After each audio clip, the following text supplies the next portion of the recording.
नमस्कार, good morning.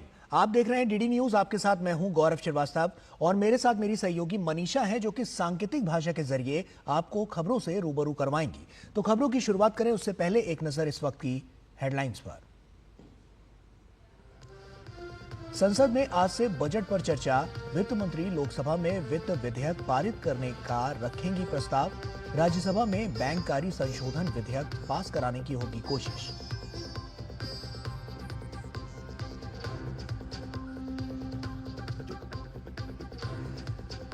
Delhi में आज से शुरू होगा रेखा सरकार का बजट सत्र। डीटीसी के कामकाज पर पेश की जाएगी सीएजी रिपोर्ट। सदन में हंगामे के आसार।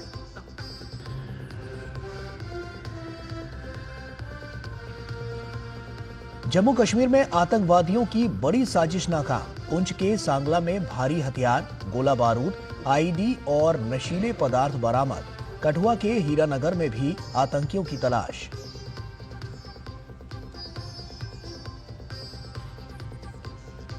संभल में गिरफ्तार मस्जिद के सदर प्रमुख जफर अली मुरादाबाद जेल में शिफ्ट। शहर में शांति बनाए रखने के लिए पुलिस का फ्लैग मार्च।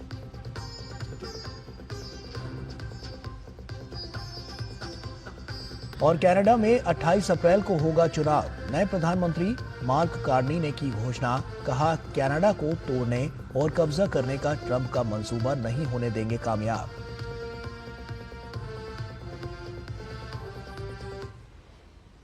और आइए अब खबरों पर विस्तार से नजर डालते हैं। संसद के बजट सत्र के दौरान इन दिनों दोनों ही सदनों में विभिन्न मंत्रालयों से संबंधित बजटीय प्रावधानों पर चर्चा चल रही है।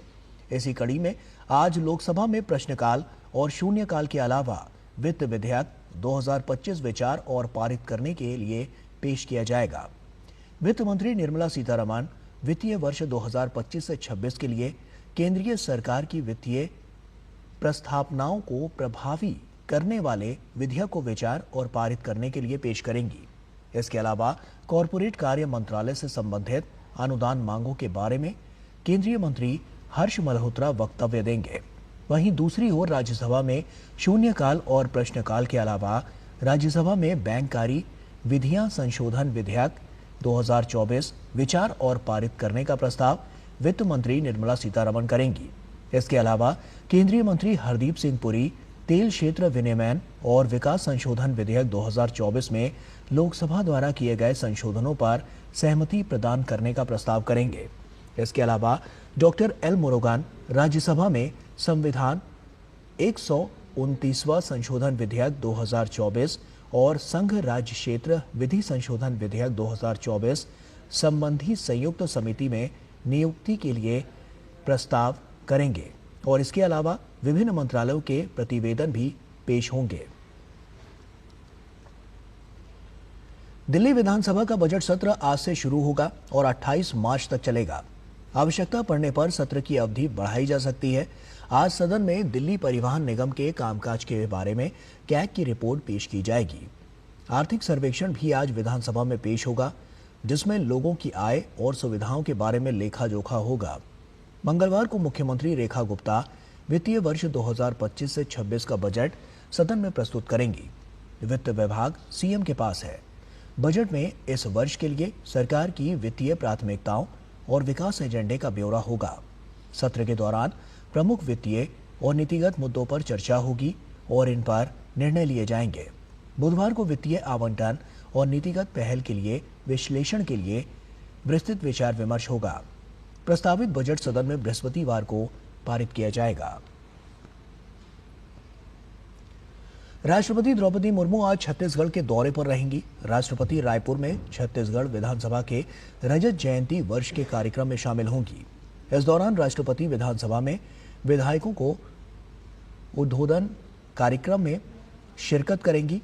कार्यक्रम में राष्ट्रपति विधायकों से चर्चा भी करेंगी। सभा को संबोधित करते हुए राष्ट्रपति विधायकों की जिम्मेदारी, लोकतंत्र में विधानसभा की प्रगति और राज्य के विकास को लेकर अपने विचार साझा करेंगी।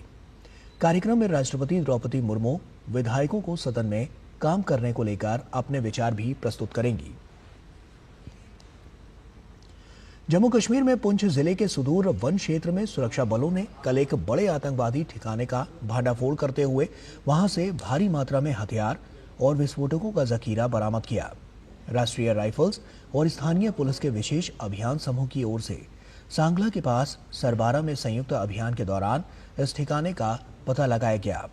यहां से 3 AK assault rifle, 23 magazine, 922 round, 7 grenade, 4 improvised explosive device, 1 घड़ीनुमा timer mechanism, 19 detonator, 3 meter cortex, एक 4 इंच का सिलेंडर, एक कॉम्बैट ड्रेस, 10 सेंटीमीटर का सेफ्टी फ्यूज और 200 ग्राम हेरोइन बरामद की गई। बम निरोधक दस्ते के विशेषज्ञों ने IED grenade, detonator, timer device, cortex और सेफ्टी फ्यूज को मौके पर ही नष्ट कर दिया। जम्मू कश्मीर के कठुआ जिले में अंतर्राष्ट्रीय सीमा के पास एक घने नर्सरी में कुछ आतंकी छिपे हैं। इनकी संख्या 5 बताई जा रही है। सुरक्षा बलों के साथ मुठभेड़ कल से जारी है। जानकारी मिली है कि सुरक्षा बलों और आतंकवादियों के बीच शाम में आधे घंटे से अधिक समय तक भीषण गोलीबारी हुई। संभल हिंसा के मामले में जामा मस्जिद के सदर प्रमुख जफर अली को न्यायिक हिरासत में जेल भेज दिया गया है। कल शाम उन्हें मुरादाबाद जेल ले जाया गया। पुलिस ने जफर अली को कल गिरफ्तार करने के बाद कल चंदौसी कोर्ट में पेश किया। फिर कोर्ट ने न्यायिक हिरासत में मुरादाबाद जेल भेज दिया। जफर अली पर संभल हिंसा को भड़काने का आरोप है। संभल में 24 मई को हिंसा हुई थी। संभल में सुरक्षा व्यवस्था और भी चाक चौबंद कर दी गई है। संभल के CO अनुज चौधरी शहर में लगातार निगरानी रख रहे हैं। वहीं संभल की SDM डॉक्टर वंदना मिश्रा ने कहा है कि संभल में फ्लैग मार्च किया गया और ये नियमित है। इसमें पूरा शहर शामिल था। शहर में शांति बनाए रखने के लिए फोर्स तैनात है। उत्तर प्रदेश में योगी सरकार के 8 साल पूरे हो गए हैं। इस मौके पर पूरे प्रदेश में बीजेपी जश्न मनाने वाली है। आज मुख्यमंत्री योगी आदित्यनाथ एक प्रेस कॉन्फ्रेंस करेंगे और सरकार का लेखा जोखा पेश करेंगे। इससे पहले कल योगी आदित्यनाथ ने सुरक्षा व्यवस्था को लेकर बड़ी बैठक की। बैठक में आगामी पर्व त्योहार के दौरान कानून व्यवस्था को सुचारू बनाए रखने को लेकर विस्तृत चर्चा हुई। पर्व त्योहार के दौरान किसी प्रकार की तनाव से बचने के लिए योगी ने सोशल मीडिया पर विशेष रूप से ध्यान देने की बात कही। बैठक में यूपी सरकार के सफल 8 वर्ष पूरे होने पर भी चर्चा हुई।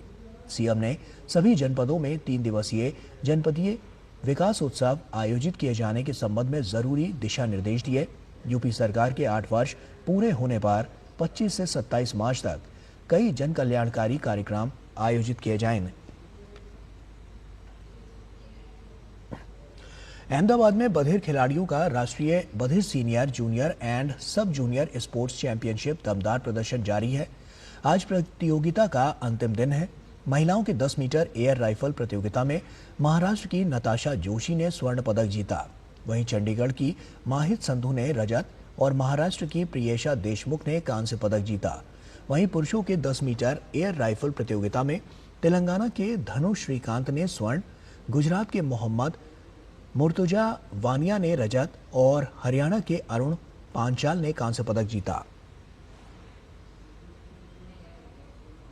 आज विश्व तपेदिक दिवस है। टीबी के हानिकारक स्वास्थ्य, सामाजिक और आर्थिक परिणामों के बारे में जागरूकता लाने और वैश्विक स्तर पर इसके उन्मूलन के प्रयास तेज करने के लिए प्रत्येक वर्ष 24 मार्च को यह दिवस मनाया जाता है।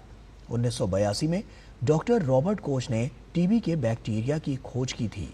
24 मार्च को उनकी जयंती के उपलक्ष्य में तपेदिक दिवस का आयोजन होता है।